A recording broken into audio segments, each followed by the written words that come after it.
en Mateo capítulo 25, versos 1 al 13. Mateo capítulo 25, versos 1 al 13. Continuamos con el Sermón del Monte de los Olivos. Este es otro capítulo, pero estamos en el mismo sermón. Jesús todavía sigue hablando cuestiones proféticas. Entonces vamos a ir a una parábola que se encuentra dentro de este Sermón del Monte de los Olivos. Es la que se conoce como la parábola de las 10 vírgenes. Dice de la siguiente manera: entonces el reino de los cielos será semejante a 10 vírgenes que tomando sus lámparas salieron a recibir al esposo. 5 de ellas eran prudentes y 5 insensatas. Las insensatas, tomando sus lámparas, no tomaron consigo aceite, mas las prudentes tomaron aceite en sus vasijas juntamente con sus lámparas. Y tardándose el esposo, cabecearon todas y se durmieron. Y a la medianoche se oyó un clamor: aquí viene el esposo, salid a recibirle. Entonces todas aquellas vírgenes se levantaron y arreglaron sus lámparas. Y las insensatas dijeron a las prudentes: dadnos de vuestro aceite, porque nuestras lámparas se apagan. Mas las prudentes respondieron diciendo: para que no nos falte a nosotras y a vosotras, id más bien a los que venden y comprad para vosotras mismas. Pero mientras ellas iban a comprar, vino el esposo, y las que estaban preparadas entraron con él a las bodas, y se cerró la puerta. Después vinieron también las otras vírgenes diciendo: Señor, Señor, ábrenos. Mas él respondiendo dijo: de cierto os digo que no os conozco. Verso 13. Velad pues, porque no sabéis el día ni la hora en que el Hijo del Hombre ha de venir. Oremos. Padre Celestial, en esta mañana de nuevo nos reunimos para cumplir con el cuarto mandamiento y al mismo tiempo para adorarte y glorificarte, porque tú eres nuestro Dios y nuestro Señor. Gracias, Señor, por tu palabra, por tu revelación. Yo te ruego que en nuestra mente y en nuestro corazón exista la disposición de querer escucharla y querer aprenderla y también querer aplicarla. Guárdanos de predicar cosas que estén basadas en nuestro propio orgullo. Ten misericordia de nosotros para poder someternos humildemente a lo que tu palabra dice. En el nombre de Jesús. Amén. La imagen de una boda o matrimonio en la Biblia siempre es una ilustración del pacto. Siempre. La llegada del novio para tomar a su esposa es una de las imágenes que la Biblia utiliza para describir la íntima relación de Jesucristo con su iglesia. ¿Sí? Esta íntima relación es la que Jesucristo está teniendo ya en alguna medida, perfeccionando a su iglesia, conformando al cuerpo de Cristo hasta que sea un cuerpo perfecto, como dice Efesios, hasta que todos lleguemos a la medida de la plenitud de Cristo y que caminemos en la estatura del varón perfecto. Jesucristo está haciendo esta labor de perfeccionar a su iglesia por medio del proceso de santificación en cada uno de los creyentes. Y esta relación tendrá una intimidad que no nos imaginamos y será por la eternidad. En este escenario es la novia la que espera al novio, es la novia la que espera su redención, porque sin el novio no funciona la cosa. Sin el novio, la novia está perdida. En el contexto israelita, una mujer pues realmente necesitaba la relación con un hombre mientras llegaba a una edad madura, porque la vida para una mujer soltera era muy complicada. La imagen del matrimonio es una imagen de redención. Y esa imagen de redención, nosotros aquí somos representados precisamente como esta novia que necesita desesperadamente al novio. La imagen de el Mesías como novio, como esposo, es una imagen que ha estado desde el Antiguo Testamento en varios textos, y vamos a mencionar solamente algunos. Isaías capítulo 54, versos 4 al 6 dice: no temas, pues no serás confundida, y no te avergüences, porque no serás afrentada, sino que te olvidarás de la vergüenza de tu juventud y de la afrenta de tu viudez. No tendrás más memoria, porque tu marido es tu hacedor. Jehová de los ejércitos es su nombre, y tú, Redentor, el Santo de Israel, Dios de toda la tierra será llamado, porque como a mujer abandonada y triste de espíritu te llamó Jehová, y como a la esposa de la juventud que es repudiada. Aquí vean la imagen del Redentor, que también es el marido. El Dios Jehová de los ejércitos también es aquel que redime, que salva a aquella pobre mujer. En esta serie de ilustraciones, nosotros somos la parte que necesita desesperadamente al Redentor. El Evangelio de nuevo está aquí presente, dándole un inicio, un estartazo a lo que estamos viendo en esta parábola de las 10 vírgenes. Otro texto que nos ayuda en el Antiguo Testamento a ver a Jesucristo como el novio es Oseas capítulo 2, verso 19. De hecho, todo el libro de Oseas es un ejemplo, ¿no?, del marido perfecto, del marido fiel y justo y bondadoso, y nosotros en ese libro siendo pintados como esa mujer adúltera y fornicaria que muchas veces abandonamos al esposo de nuestra juventud. Oseas 2, verso 19 dice: y te desposaré conmigo para siempre, te desposaré conmigo en justicia, juicio, benignidad y misericordia. Entre muchos otros pasajes, como en el libro de Ezequiel, en Jeremías, la imagen es clara y también es recurrente. Jesucristo es el esposo y su iglesia es la novia. Esa dinámica es una dinámica de redención. Amén. Las parábolas, quiero recordarles, como la que hoy estamos leyendo y analizando, las parábolas, Jesucristo y también otros escritores de la Biblia en menor cantidad, el que más utiliza parábolas es Jesucristo en sus discursos, pero existen otras parábolas incluso en el Antiguo Testamento. Las parábolas eran un recurso literario y también de discurso para exponer y explicar un punto. Ojo, esto es bien importante. Para explicar un punto. Esto es algo que necesito recordar. ¿Por qué? Porque a la hora de la interpretación de las parábolas, más cuando las parábolas están intentando exponer un mensaje profético de vista al futuro, tristemente cuando no se tiene esto en mente, las personas o los intérpretes o pastores o predicadores empiezan a tomar las parábolas y empiezan a darle un significado a cada cosa, ¿sí? Entonces, por ejemplo, aquí las 10 vírgenes, ¿verdad? Son 10 épocas en donde va a suceder esto, esto y lo otro. El aceite de las vírgenes significa el Espíritu Santo, que 5 de ellas no tenían Espíritu Santo, pero solo un poquito, y las otras que eran sensatas, ellas participaban en mayor medida del Espíritu Santo, y empiezan a darle simbología a cada elemento de la parábola. Eso es algo que hermenéuticamente no es correcto, ¿sí? Es bien importante recordar que las parábolas sí tienen elementos que nos van a ayudar a establecer una metáfora, porque el que está dando la parábola, en este caso Jesucristo, nos está poniendo esa metáfora, ese ejemplo, para explicarnos una cosa.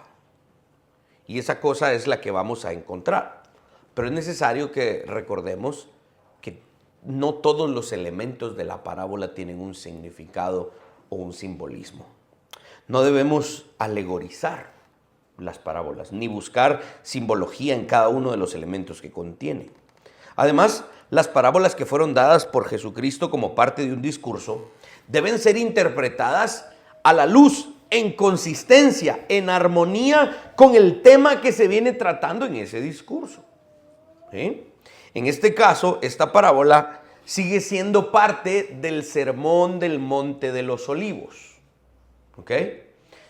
Por ejemplo, retrocedamos bastante en el libro de Mateo hace casi 3 años, cuando estábamos predicando el Sermón del Monte. No el Sermón del Monte de los Olivos, sino el Sermón del Monte. Mateo 5, 6 y 7.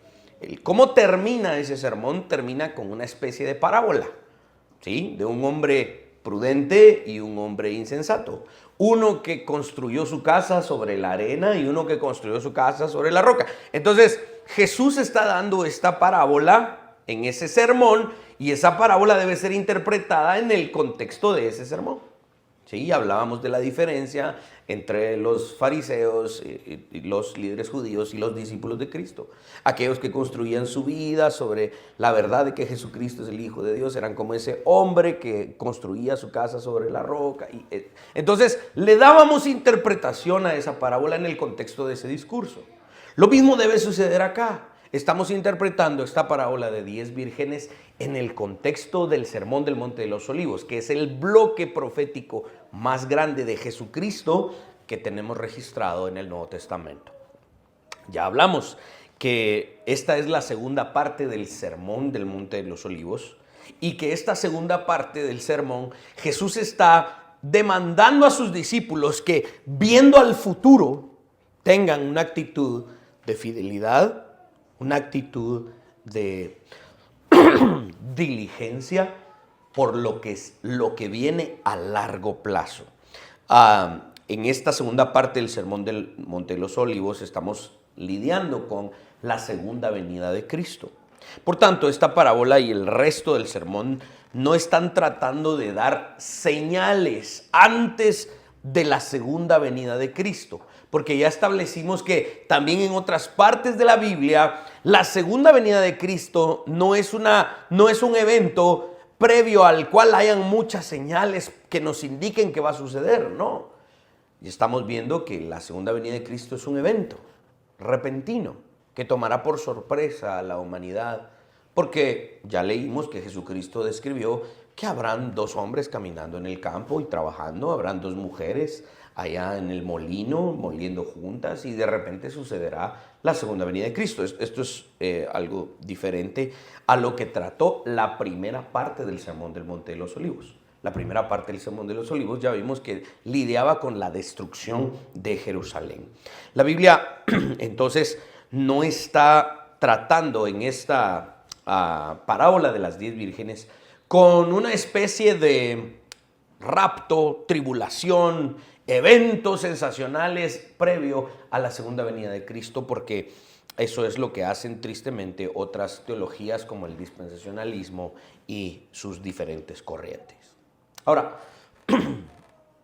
si ya entendimos que entonces Jesús está dándole un punto a sus discípulos con esta parábola, que es de hecho el mismo que le dio en los otros ejemplos previos que ya vimos, pero que vamos a recordar, hablemos un poco del contexto. En aquellos tiempos, los novios eran desposados, ¿no? Había un joven que estaba interesado en una chica, iba con la familia de la chica, ¿verdad? Y se ponían de acuerdo con el padre de la chica para dar la dote de las vírgenes, ¿no? En ese momento había un desposorio, o lo que generalmente llamamos un compromiso. Y entonces cuando el hombre daba la dote de las vírgenes, también le daba a esta chica con la que iba a casarse en un futuro una prenda.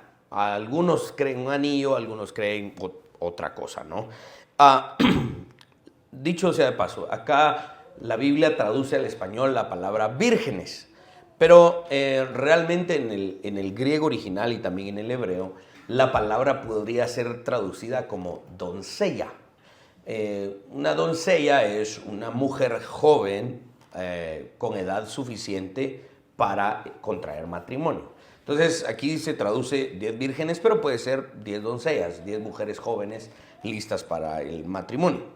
Aunque el matrimonio no se había consumado porque el hombre se había comprometido con una mujer y él se había ido durante un tiempo, ante la ley estos dos ya eran tomados como casados.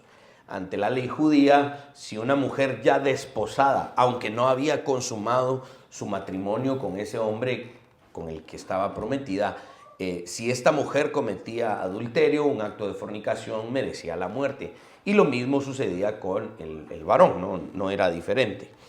La novia iba y se quedaba en la casa de su padre, preparándose para cuando su novio regresara y se convirtiera en su esposo. Esta mujer pues se preparaba físicamente, terminaba de aprender lo que tenían que aprender las esposas, ¿verdad? Para que cuando se casara pues, no le tuvieran que contratar muchacha ni nada por el estilo, sino que ella pues fuera la señora de la casa que supiera gobernar su casa. Se le enseñaba a esta joven a ser una mujer virtuosa, como lo que decía Proverbios 31. Cuando se describe a la mujer en Proverbios 31, ojo con esto, aquí hay un gran problema muchas veces en el contexto de cómo se describe el machismo, el supuesto machismo en la cultura judía. No existía otra cultura en ese lugar geográfico que tratara con tanta dignidad a las mujeres. Se dice generalmente es que las mujeres en los tiempos del Antiguo Testamento eran una propiedad más de los hombres, así como tenían vacas y camellos, tenían mujeres que también eran propiedad. Eso era cierto en diferentes culturas. Cuando la ley de Jehová fue revelada a Israel, la mujer es elevada en dignidad, tal como al principio se supone que era. ¿Cómo nos describe Proverbios 31 la mujer virtuosa? Es una mujer fantástica, es una mujer inteligente, es una mujer trabajadora, es una mujer empresaria, es una mujer que da gloria a su marido, que en las puertas de la ciudad el don se paraba y decía, don, su esposa es tal, mi respeto a usted, qué señora esa. ¿Por qué? Porque la mujer en la cultura judía debía ser una mujer distinta, elevada en dignidad, no era esta, al menos en lo que Dios demandaba, no era una mujer, otra propiedad más del marido. No, en la cultura judía la mujer había elevado su dignidad gracias a lo que Dios había hecho, ¿sí? Ahora, esta joven que había quedado comprometida con un varón, pues se preparaba ¿para qué? Para ser una mujer virtuosa, ¿verdad? Cuando pagaban una dote por ella, era por dos cosas. Número uno, para ver si el cuate que se la iba a llevar era capaz de mantenerla, ¿sí? No era solo, es que yo la amo, yo estoy enamorado de ella. No, demostrar que podés de verdad mantenerla, sostenerla. Ese era parte del objetivo de dar la dote por las vírgenes, por las doncellas. Y en segundo lugar también, esta mujer debía de demostrar su valor como una mujer virtuosa. Era una mujer que agregaba gran valor a la vida de su futuro marido. Ahora, el esposo o el novio en ese momento, pues obviamente quedaba comprometido con la mujer y se iba a preparar el lugar a donde iba a llevarse a su futura esposa. Él iba a preparar la casa, él iba a preparar el lugar y él también se preparaba para un día ir por su esposa y decir, estoy listo para llevarme a esta mujer a vivir conmigo. Las vírgenes o las doncellas que aquí estamos viendo en esta parábola eran doncellas provistas por el padre de la novia para la asistencia de la novia. Estas doncellas le asistían en su preparación y en diferentes cosas y tenían en su poder, aquí dice, lámparas. Pero en el idioma original podríamos decir que eran antorchas. ¡Qué casualidad! Hoy, el 15 de septiembre. Antorchas, ¿verdad? Que ayer empezaron a las 6 de la tarde, ya empezó el tráfico. Ellas tenían antorchas en sus manos porque claramente eran para alumbrar en la noche en cualquier eventualidad que la novia necesitara. Recordemos que en aquel momento pues, no se levantaba uno, ¿dónde está el interruptor de la luz? No existía luz eléctrica. Pues realmente el alumbrar en la casa era por medio de fuego y de fuego controlado, que eran las antorchas. Estas vírgenes, a la hora de que el esposo se miraba, ¿no? Desde la casa del padre de la novia, se miraba y miren, allá viene un montón de antorchas.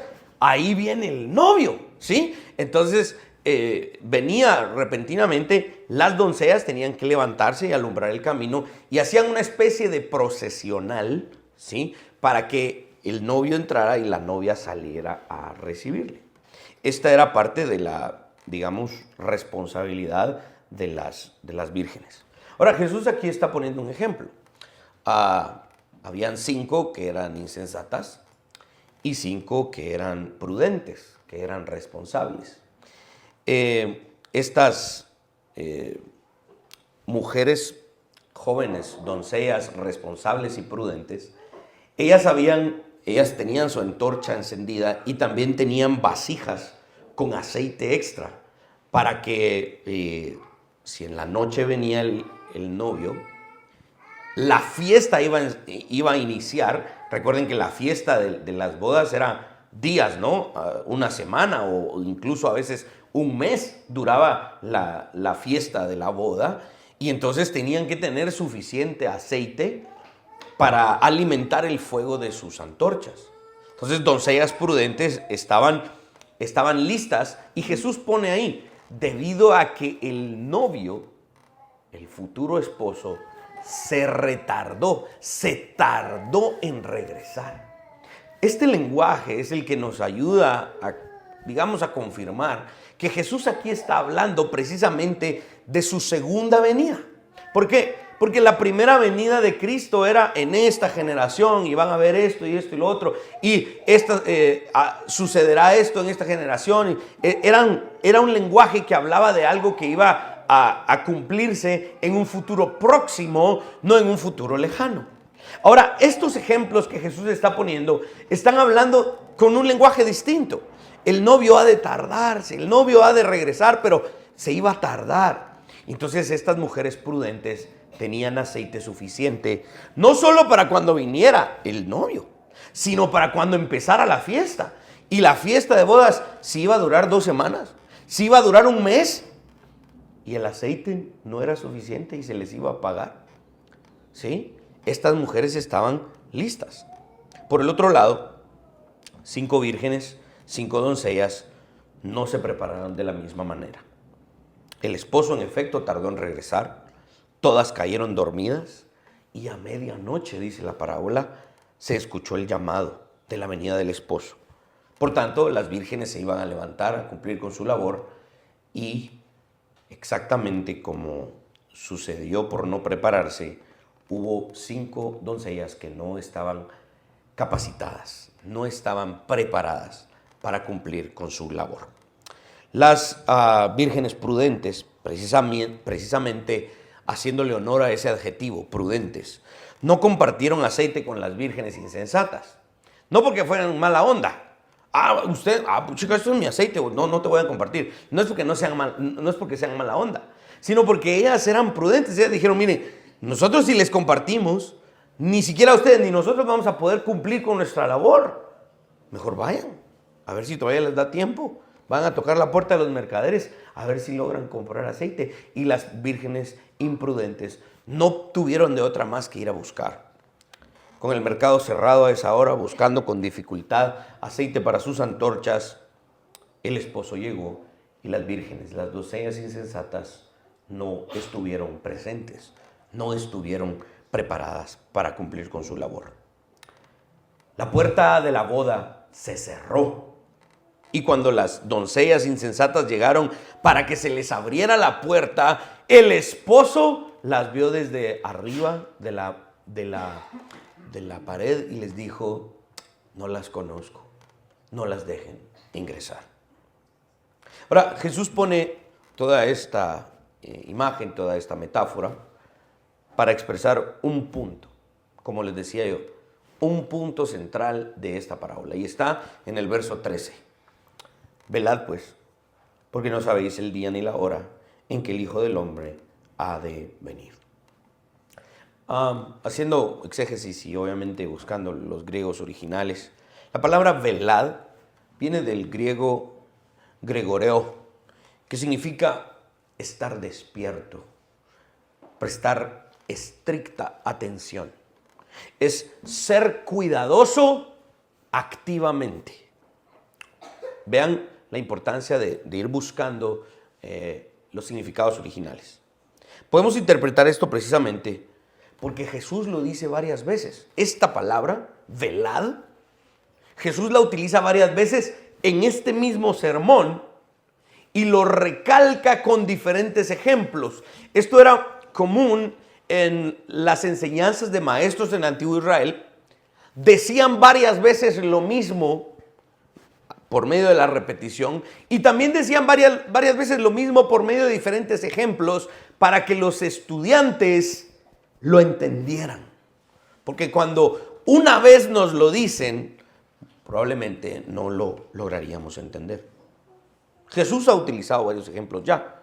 Al final del capítulo 24, Jesús pone de ejemplo como en los días de Noé, ¿verdad? Que estaban tomando y comiendo y dándose en matrimonio. Pero hace uso de la misma exhortación. Velad porque no sabéis el día ni la hora en que vuestro Señor ha de venir. También Jesús puso el ejemplo de un padre de familia que debe velar porque el ladrón puede venir cualquier día en la noche y va a minar su casa. El padre de familia debe de estar atento, debe velar para que esa visita del ladrón, esa visita como ladrón en la noche no le sorprenda, decía Jesús. También puso el ejemplo de ese siervo malo, cuyo amo se fue a un largo viaje. Y el siervo malo, ¿qué se puso a hacer? A emborracharse, a comer, a maltratar a los otros siervos. Y no estuvo listo, no estuvo preparado. Jesús sigue utilizando la misma palabra, velad. Y en esta parábola, Jesús hace exactamente el mismo punto. Es la cuarta vez que Jesús está recalcando este punto en este mismo discurso. Velen. Presten estricta atención.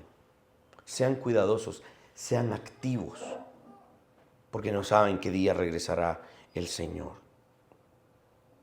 Este ejemplo en la parábola de las vírgenes se convierte en esta exhortación recalcada de estar despiertos y ser cuidadosos, trabajando a la espera de la venida de nuestro Señor.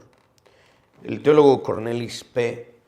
Venema dice lo siguiente: la profecía de Jesús sobre la destrucción del templo se cumplió y su advertencia de que debemos estar preparados para su segunda venida debe ser atendida. Recuerden, todo lo que Jesús profetizó para la destrucción del templo se cumplió.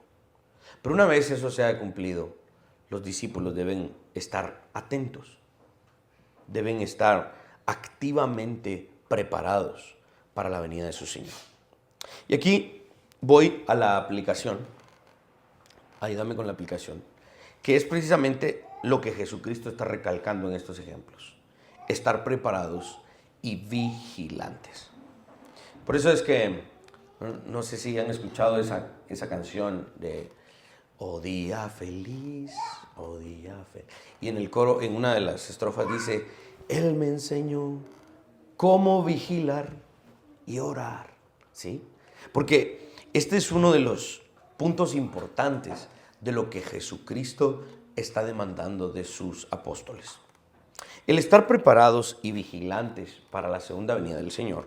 Ahora ya lo expuse con liberalidad, ¿verdad? Para que entendamos lo que Jesús está diciendo. Pero ahora voy a jalar un poquito la pita porque no quiero que nos vayamos tan allá. El estar vigilantes y preparados no significa que de repente tiembla, ahí viene el Señor. O que de repente anuncian un eclipse, ahí viene el Señor. La guerra con no sé qué, ya viene el Señor. Estar vigilantes y preparados no significa este fanatismo, este alarmismo de que a la vuelta de la esquina está la segunda venida de Cristo y tenemos que estar ansiosos, pilas y vivos porque si no nos quedamos. No, esa es precisamente la conclusión del sistema dispensacional, de la cual yo estoy casi seguro que todos los que estamos aquí cuando éramos niños y que nos explicaban estas cosas y nos decían, deja de estar pecando porque de repente va a venir Jesús y te quedas. Y un día me quedé dormido y me levanto como a las 6 de la tarde, no había nada en la casa. Mamá, me quedé. Yo me quedé porque vino el Señor y me quedé. Ese alarmismo no es el que Jesús está hablando acá. Ahora, eso no significa entonces que del otro lado debemos de estar con los brazos cruzados. Bueno, el Señor se va a tardar en venir. Probablemente no va a venir ni siquiera cuando, en el tiempo en el que yo esté vivo en esta tierra. Entonces, tranquilos. No, esa también es una actitud irresponsable. El que no creamos que a la vuelta de la esquina esté la venida de Cristo no significa que no hemos de estar preparados y vigilantes. Y vamos a desarrollar esto en la aplicación un poco más. Si somos obedientes al Señor y vivimos trabajando para Él, para su gloria, entonces aquel día que esperamos no nos va a sorprender como el ladrón en la noche que sorprende al padre de familia que no estuvo atento. Leamos 1 Corintios 16, verso 13. Velad, estad firmes en la fe, portaos varonilmente y esforzados. Ok, acá Pablo le está hablando a los hombres de Corinto. En primer lugar, porque Corinto era una iglesia muy problemática, pero clavera, o sea, de verdad con problemas, ¿no? Pablo decía que habían pecados en esa iglesia que no se encontraban ni entre los paganos. O sea, era una iglesia muy desordenada. Y yo creo que Pablo les dice portados varonilmente porque había mucho homosexualismo en la iglesia, ¿sí? Habían personas que practicaban el homosexualismo, ¿no? Entonces Pablo les dice, sean varones, hombre, no anden con esas charas, esas chuquencias. Tal como ya lo hemos dicho, la palabra velad, Gregorio, significa estar despierto, prestar estricta atención, ser cuidadosos, ser activos en esta espera. El enfoque de estos pasajes, tanto en la parábola de las 10 vírgenes como en este pasaje de 1 Corintios, habla y la intención de este vocablo en griego es el estar diligentemente comprometidos, fieles en la preparación para el servicio, para trabajar en lo que Dios demanda. Esta cita que voy a poner ahorita es un tanto extensa, tal vez es un tanto técnica, pero la quiero explicar porque creo que es una muy buena explicación de lo que significa la actitud que Dios está demandando de nosotros respecto al futuro. Kenneth Gentry escribe en su libro Él tendrá el dominio. Dice así: el énfasis escritural empleado en el término velad, ¿sí? En el término que estamos tratando, no es buscar todos los días con anticipación en cualquier momento la aparición de Cristo, sino en un vibrante servicio. Ese es el énfasis de la palabra. Debido a que no podemos saber cuándo Jesús regresará, debemos estar siempre alerta. Este es el llamado del cristiano. Una inminencia escatológica no es mandatoria para una vigilancia moral. Fin de la cita. ¿Qué significa eso? La palabra inminencia o inminente significa pronto y que nadie lo puede detener, ¿sí? Por ejemplo, el juicio sobre Jerusalén en el 70 era inminente. ¿Por qué? Porque estaba a una generación de distancia, ¿sí? Era un tiempo corto. Y era inminente en el sentido de que nadie lo iba a poder detener. Eso es lo que significa inminente. Yo quebré un jarrón suizo de que mi mamá tenía en la sala. Era suizo porque suizo pedazos cuando lo boté. Era un jarrón suizo, lo quebré. Mi mamá no ha venido. Cuando venga, el juicio de mi mamá es inminente. Me va a romper la cara, me va a pegar, me va a castigar. Es inminente, porque mi mamá viene pronto y cuando venga me va a castigar. Nadie va a poder detener el castigo. Eso significa la palabra inminente, ¿no? Entonces, una inminencia escatológica no es necesaria para una vigilancia moral. ¿A qué me refiero? Dios nos demanda estar vigilantes, estar alerta. Pero por eso es tan importante hacer exégesis y ver las implicaciones de estos términos en griego. El énfasis de ese término es el vibrante servicio, el vibrante trabajo para el Señor mientras Él regresa. Probablemente Él no va a regresar en el tiempo de nuestra vida, ni en el de nuestros hijos, ni en el de nuestros nietos, no lo sabemos. Pero eso no significa que no hemos de estar vigilantes, trabajando apasionadamente por el avance de su reino. El teólogo presbiteriano Oswald T. Allis escribió lo siguiente que voy a citar, y él lo escribió durante la Segunda Guerra Mundial. Él vivió en esa época y fue un teólogo en esa época. La cita es más grande, pero solo tomé esta parte. Dice: el interés que los hombres pueden tomar sobre un objetivo, el esfuerzo que están dispuestos a hacer para obtenerlo, no depende tanto de lo cerca que pudiese estar, sino de lo grande que ese objetivo pudiese ser. Entonces, yo trabajo para la cultura cristiana, yo trabajo para avanzar el reino de Dios. Yo me esfuerzo para que la iglesia crezca, para que el Señor, si de repente el Señor nos encuentra y viene, nos encuentre trabajando. Pero no estoy tan ocupado, mi deseo no es tanto que Él regrese pronto, sino que cuando Él regrese, eso es grande y es un deseo grande para mí. Entonces, no estoy tan ocupado en el tiempo en el que Él ha de regresar, sino que estoy ocupado y vibrantemente involucrado en el deseo de que Él regrese. Otra de las razones por las cuales debemos prepararnos, estar vigilantes, tener un vibrante servicio por el reino de Dios, es debido a que el día en que nos encontremos con el Señor, Él nos juzgará. Él nos juzgará y hemos de dar cuentas.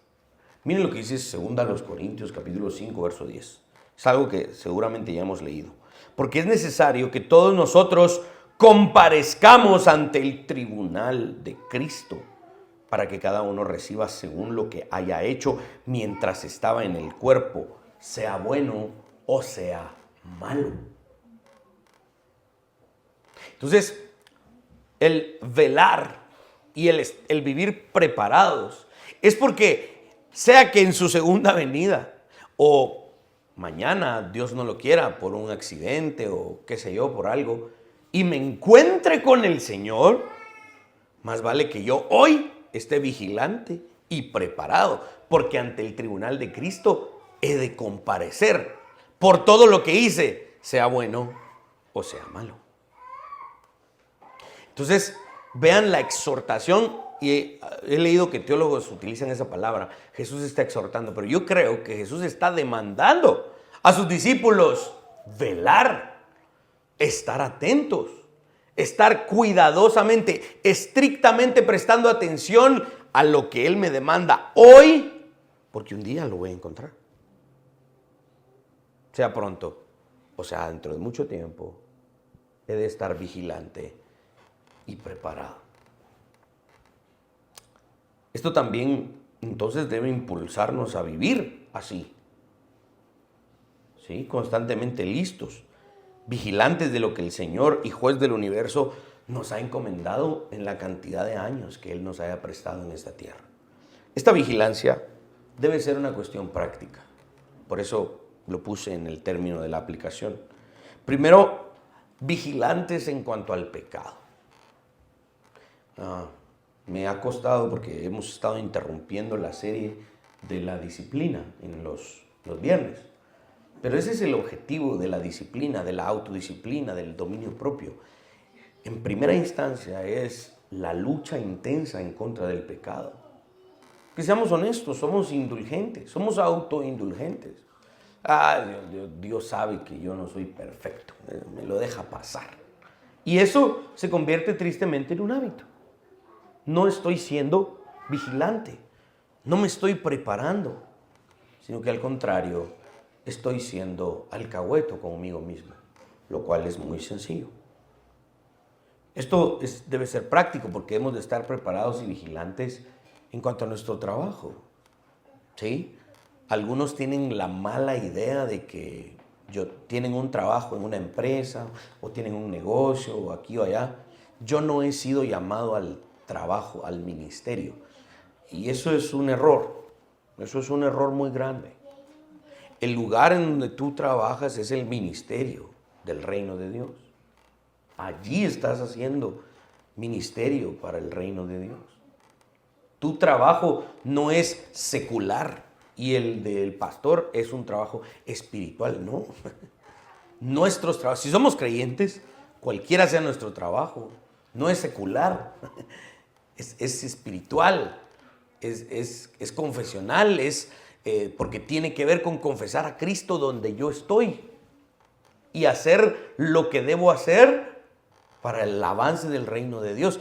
Al igual que el pastor, tú eres un ministro, eres un sacerdote de este nuevo pacto allí. Nos cuesta entender esto porque hacemos la distinción generalmente, pero es una distinción que realmente no existe. Donde sea que estemos, estamos trabajando para el Señor. Y más vale que estemos trabajando para el Señor, porque hemos de dar cuentas. No podemos decir, es que yo trabajo en esta empresa. Y el dueño de esta empresa es bolo y borracho. Y miren mis compañeros de trabajo más perdidos que el hijo de la llorona. Yo aquí no estoy trabajando para el Señor. Yo aquí estoy trabajando para tener un salario y llevar comida a mi casa. No, eso es una mala forma de pensar. Aún en el ambiente más hostil que hayamos trabajado, estamos trabajando para el Señor. Mi primer trabajo, muchas veces lo he compartido, fue en una bodega de todo tipo de cosas. Vendían pachas, compotas de bebé, alimentos enlatados, vendían licor, vendían de todo. Era una bodegona gigante y nos llegaban los pedidos y yo era el patojo que bajaba las cajas y preparábamos los pedidos. Ustedes se imaginan el tipo de compañeros que yo tenía, que la quincena que nos pagaban a los prostíbulos, ahí cerquita del trabajo. Y al siguiente día llegaban y me decían, vos, préstame 50 pesos.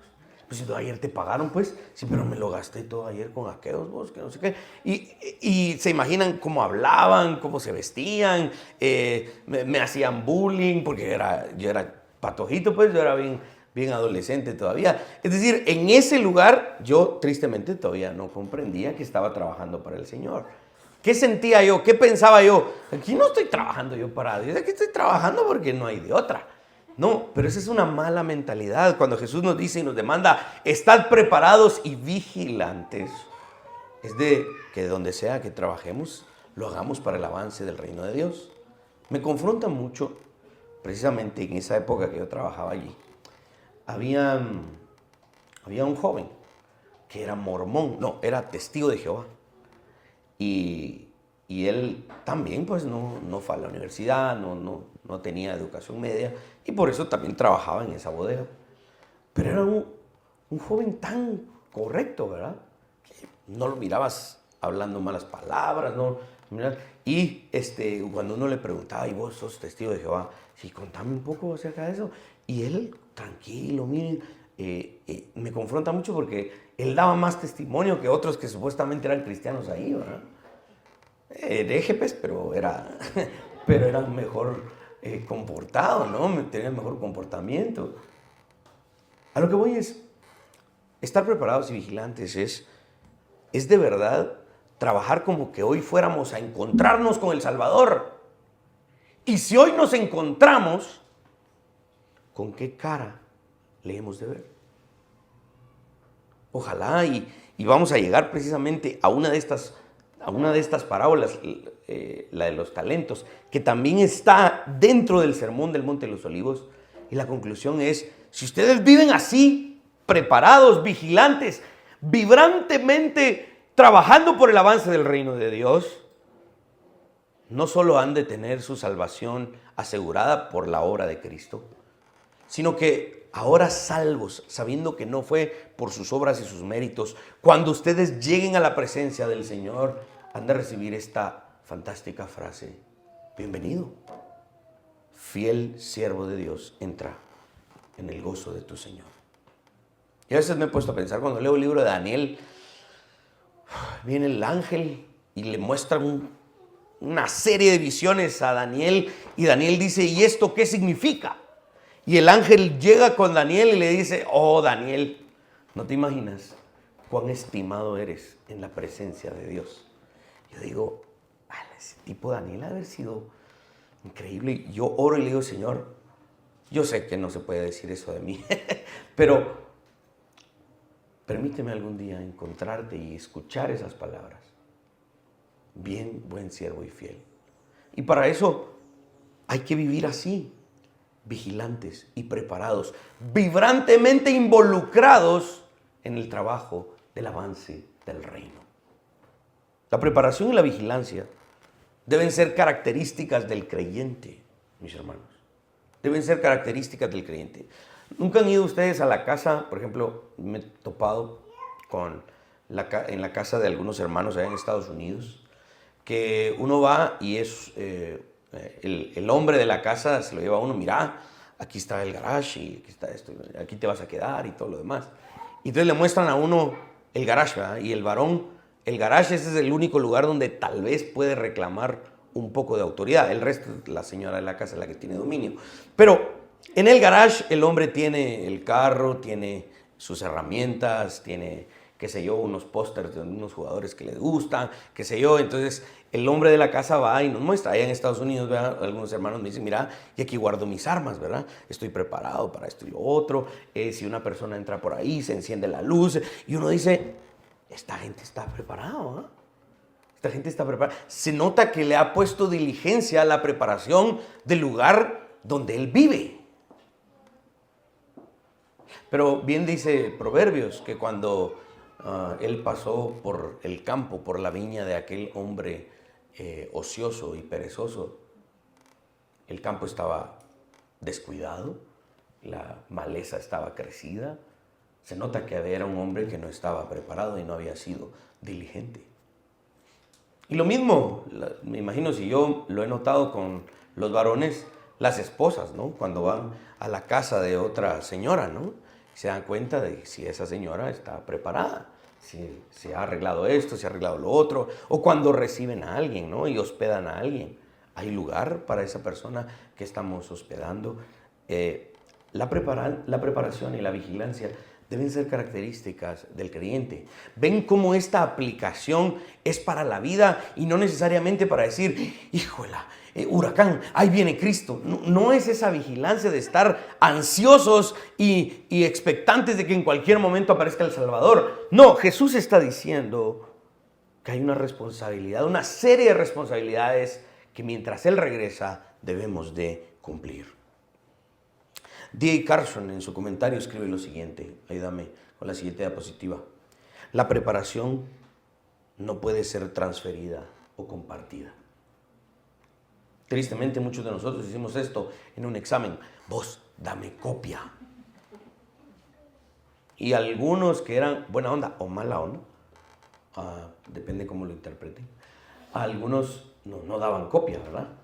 Mala onda, algunos decían, te voy a dar copia, buena onda. Sí. ¿Por qué? Porque creemos que la vida puede ser así. Creemos que cuando delante del Salvador estemos, vamos a poder voltear a ver a otro y decir, pues, ¿qué le respondo al Salvador? No se va a poder. La preparación, la vigilancia, no es algo que podamos compartir y transferir. Es algo que debemos cultivar. Y esta parábola nos lo enseña. Mis hermanos, vamos a llegar delante del juez y Señor. Más vale que estemos preparados. Preparémonos en todo lo que concierne a nuestro llamado, a nuestra labor en el reino, porque llegará el día en que hemos de dar cuenta. Mis hermanos, no sé si ustedes han dimensionado, pero vamos a dar cuenta de la forma en la que cuidamos el cuerpo que se nos prestó. Vamos a dar cuenta del dinero que Dios nos dio durante el tiempo que trabajamos. No piensen que, yo trabajé, yo me lo gané con el sudor de mi frente. No, un momento. Ganaste con el sudor de tu frente porque hubo alguien que te dio la habilidad para poder trabajar. Vas a dar cuenta de eso. Vas a dar cuenta de cómo trataste a tu esposa, de cómo trataste a tus hijos y los criaste. Vas a dar cuenta de los bienes materiales que recibiste y si fuiste buen mayordomo o no. Vas a dar cuenta de la mente y cómo utilizaste tu imaginación y tus pensamientos. Mis hermanos, se están dando cuenta de la dimensión que esto implica. Cuando lleguemos delante del Salvador, no habrá nada oculto. Hemos de dar cuenta de todo lo que somos y hacemos. Por eso repetimos, la vida cristiana no es un juego. Más vale que la tomemos en serio. Por eso yo, como pastor, no les pido disculpas porque no creo que los haya ofendido, pero entiendan cuando yo a veces soy un poco insistente. Reunámonos, vamos a comer. ¿Cómo vas? ¿Estás haciendo el culto familiar en tu casa? Porque mis hermanos, vamos a dar cuenta de esto. Esto es lo que Jesús está diciendo.